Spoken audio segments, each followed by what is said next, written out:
Good evening. I'm Stacey Amos for News Channel 8, and these are the top stories that we're working on for you tonight. Dirty water in a Gallows Bay home. Don't miss this one. We'll hear from the PBA president of St. Croix as he responds to the governor's recent speech. And get ready for Sea Stock. These stories and more are coming up next on News Channel 8.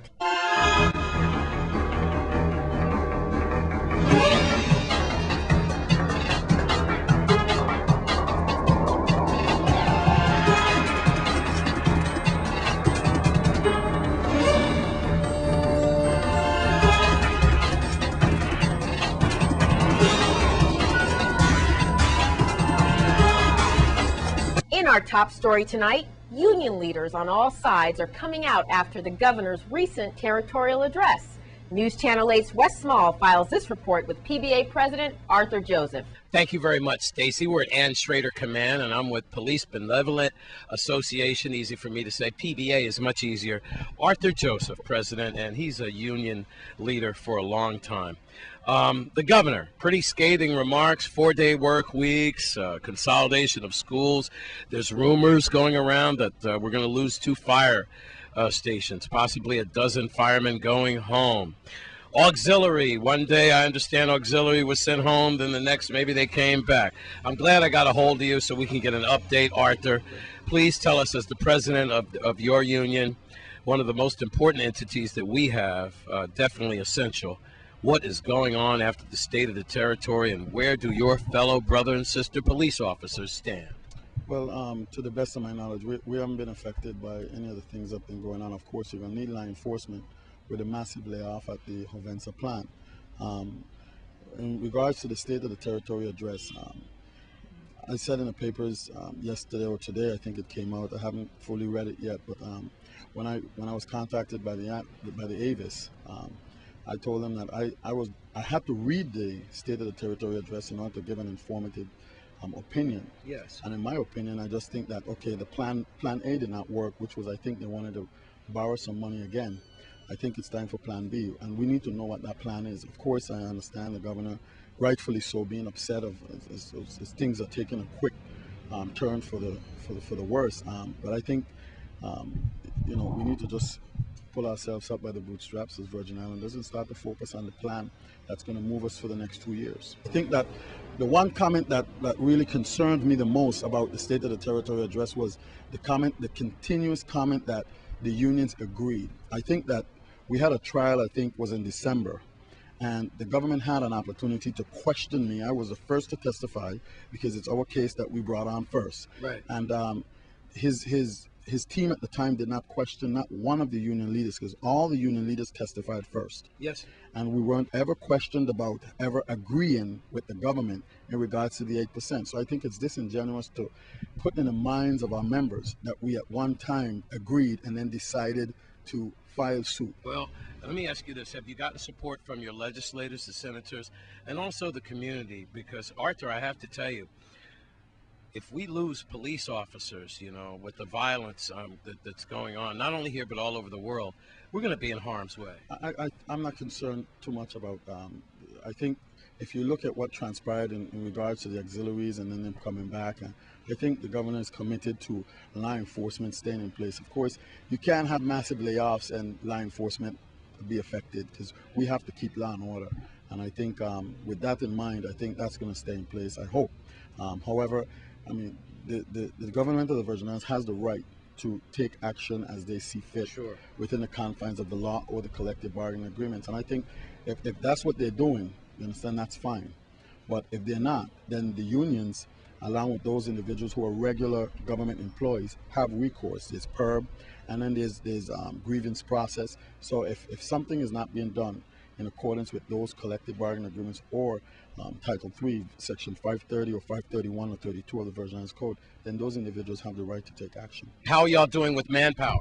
Well, I think if you give Commissioner White an opportunity to address those issues, because they may know more about the manpower issue. Sure. I just try and stay the unions. You understand? Yeah. I think he would He's just been approved by the legislature. Yes. I think he's waiting for the full body to meet and confirm his favorable recommendation from the Committee on Rules, Yeah. and then he'll have the opportunity to address that issue of manpower. I do have to ask you this, though. Morale. I want to know how you're doing spiritually and with your morale. And a very important question. Do you have psychiatric care?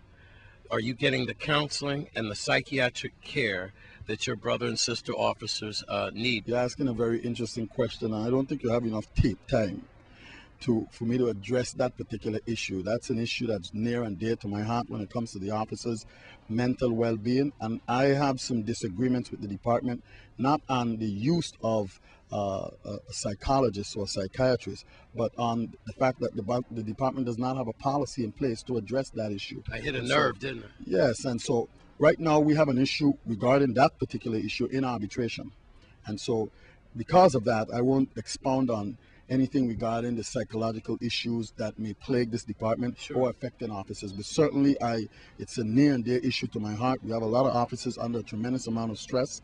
And so we hope that we can get it squared away so we can move forward in the best interest of the officers. Advanced Raider Command, I'm Wes Small with PBA President Arthur Joseph for News Channel 8. Thanks, Wes. In other news, the VIPD have made several arrests recently in the St. Thomas and St. John area. Here's VIPD spokesperson Melody Rames with more. Police on St. John arrested 19-year-old Katarina Bennett after she was identified by U.S. Customs and Border Patrol officers as the subject of an arrest warrant originating from Cuyahoga County, Ohio. Bennett arrived on St. John on Monday, January 30th on a boat from the BVI. A routine Customs and Border Patrol inspection revealed that Bennett was wanted on drug charges in Ohio and she was detained. Police arrested Bennett at about 7:30 p.m. the same day. According to the Ohio arrest warrant, if located, Bennett is to be arrested and returned to face charges in that state. 2 more people were arrested for drinking and driving recently on St. Thomas. One driver also had marijuana in her possession, and another driver was involved in a 1-car accident. Ricky Weaver, age 23, was arrested on Hull Bay Road just a few minutes before 11 p.m. on Sunday, January 29th. Police said Weaver was involved in a 1-car accident and seemed to be intoxicated. Police said Weaver refused to take the field sobriety test or the breathalyzer test, and she was arrested and placed on a $500 bail. And 27-year-old Leanne Chelsea Elmer was arrested at about 2:15 p.m. on Saturday, January 28th, after she was stopped by police in the area of Tabor and Harmony. Police said Elmer smelled of alcoholic beverages and had trouble standing straight. Additionally, Elmer had 2 small plastic bags of marijuana in her possession. Thanks, Melody. A Gallows Bay family has been plagued with dirty water for some time now. News Channel 8's Wes Small is all over this one. Thank you very much, Stacy. We're in on my own stomping ground. I'm here in Gallows Bay with Miss Ford, Saida Ford, and this is Bella Ford. Look at the dress on Bella and everything. I'm telling you. But we're not here for we're here for Bella and Saida, but it's not a funny issue. Now, I told you I have history here. You know, the radio stations are here, and as a cameraman pans, we got a perfect view right there. This area has notoriously been flooded. It's a sunny day, but look at this. She has dirty water problems, and the residents here don't actually think it's from the potholes or from that. You think you've got dirty water because of? WAPA lines. They explained to me that the lines are still being run from the cast iron from years ago. So they're telling me that I have to go buy a water filter to put onto my line for my water to run clean, which is unfair to me because I already paid them $120 to put on my water services, not only once, but twice. I spoke to Mr. Hugo and I spoke to Ms. Hendricks about replacing my tub and my toilet. He told me I have to write a letter to them and get it into them to see what they can do from there. And then after that, we will have to take it another step, and I will have to talk to their attorney, is what they explained to me. Did they come out and see? No, I took a bottle of water in, that same bottle of water that's there. I took it in to WAPA to let them know that this is how my water is running after 5 minutes. That's not even when it's first coming out of the pipe. So, you know, we need something to be done. I mean, they balling. They don't have no money for this. The governor was on the TV the other day stating he has a $25 million budget to do recreational centers for sports. Take some of that money and come fix the lines, because it's not only me that's having a problem. It's everybody around here that have WAPA water is having a problem. Let's go inside, see how bad it is. As you guys can see, this is what the water did to the tub. It ruined the tub. The water that's come out like muck. And that's what's going on. And that's what's coming out. And that's what's coming out. Yeah. Wow. Now, it doesn't look that bad, does it, as it comes out? It doesn't look like it's dirty when it comes out, but once it goes into something, you automatically could tell that, the water is dirty. That's not brown water. That's not brown. That's muck. That's black water. That's black. There's stuff moving in there. No, that's what's the water that's coming out of the pipe. After the water sits there and settles, this is what happens. And when you shake it up, hey, this is what happens. This is like tamon juice. Okay? But it's just not drinkable. Wow. Well, that was some pretty disturbing stuff. So where do we stand now with you? I mean, something needs to be done. I mean, I'm tired of having to buy water to brush my teeth, just to do simple things like wash my hands. I have to go buy bottles of water, and that's not fair to me. All I asked WAPA was to give me back my deposit and let me go, let me do something else with my money so I can get clean running water in my house. And they told me no. How long has this problem been going on? From August of 2011. And they sent me a bill for over $1,900 that they want me to pay for dirty water. Saida and Bella are not happy. The Fords family are not happy here. In Gallows Bay, back to you, Stacy. I'm Wes Small for News Channel 8. Thanks, Wes. And we'll have more news right after this. We'll be right back.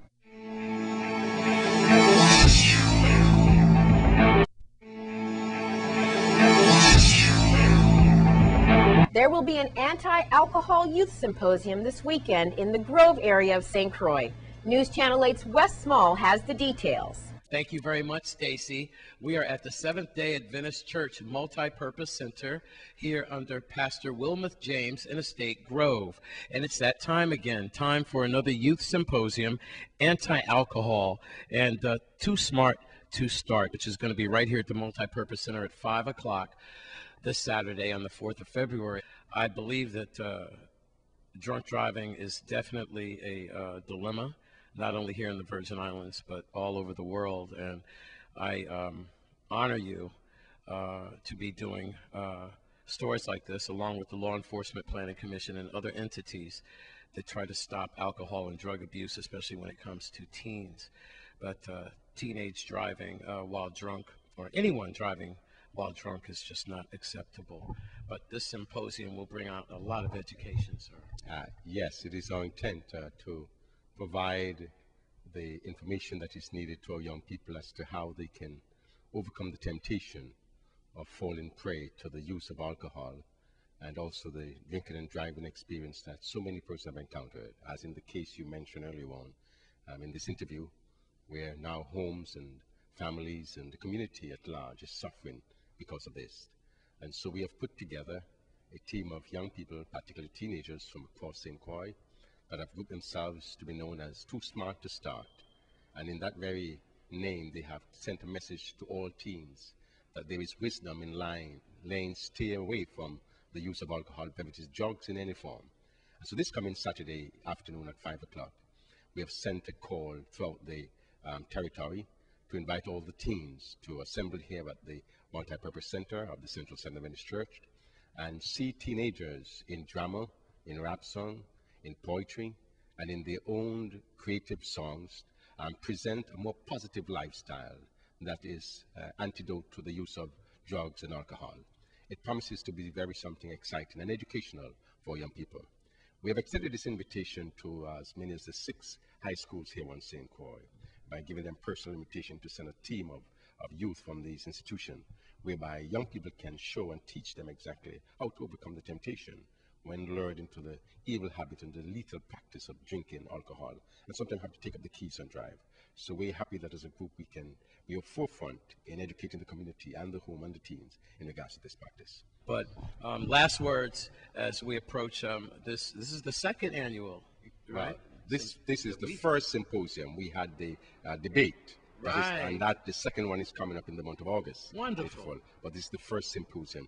In this one, you'll see now the creativity of the young people, where they use the technology, they use their talents, they use their education, the science, and they're able to put that together to create messages. I'm delighted for the support of the community, because we have had the Mr. Benjamin from the reigning Calypsonian King here in St. Croix, some science teachers from the complex school, music teachers, who have come together to coach these young people in performance. So this Saturday afternoon is going to be a tremendous output of messages from our youths themselves, and hope to impact the community. Pastor Wilmoth James, he's at the Seventh-day Adventist Church here in Estate Grove, 5 o'clock, February 4th, right here at the Multipurpose Center.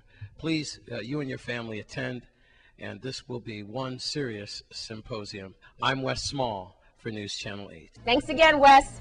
Big party at the Ag Fairgrounds. We'll tell you all about it when we come back.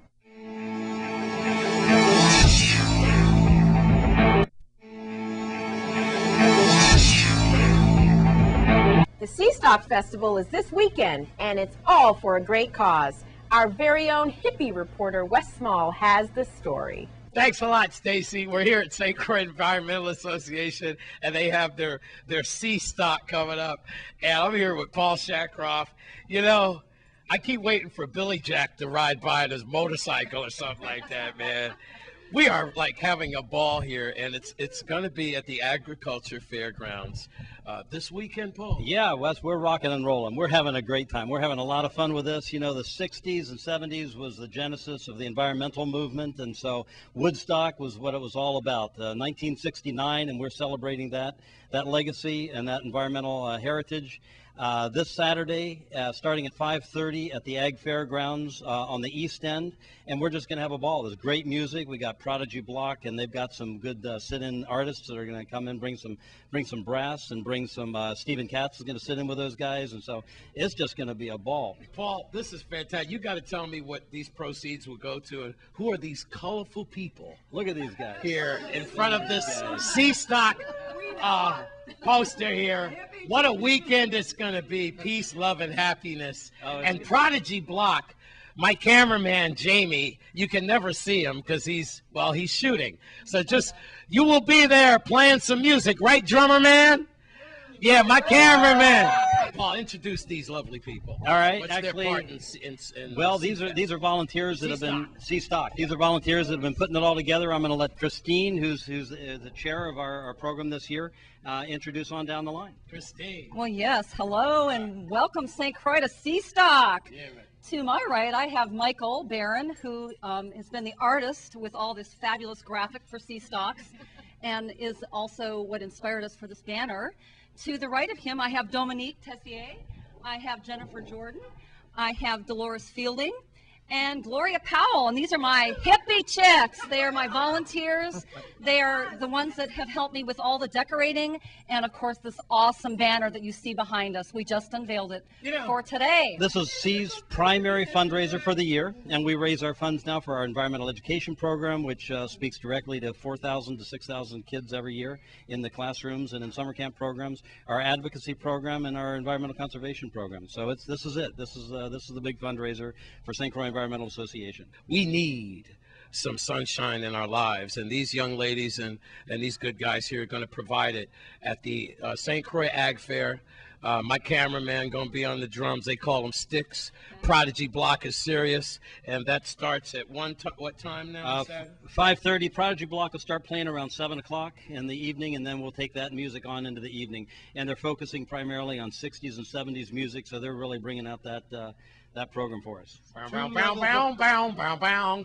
Santana time. I got to mention there are 2 levels of participation. C supporters will come in as VIPs for $69, but we want everybody to show up at $19.69 entry. And then if you want to drink, you want to eat, you go for it. But with Prodigy Block there, we wanted to allow younger people and people who just wanted to come and boogie to do so. The sun's shining, the sun's shining. Let it shine in! The sun's shining. I'm Wes Ball for the Fifth Dimension on News Channel 8.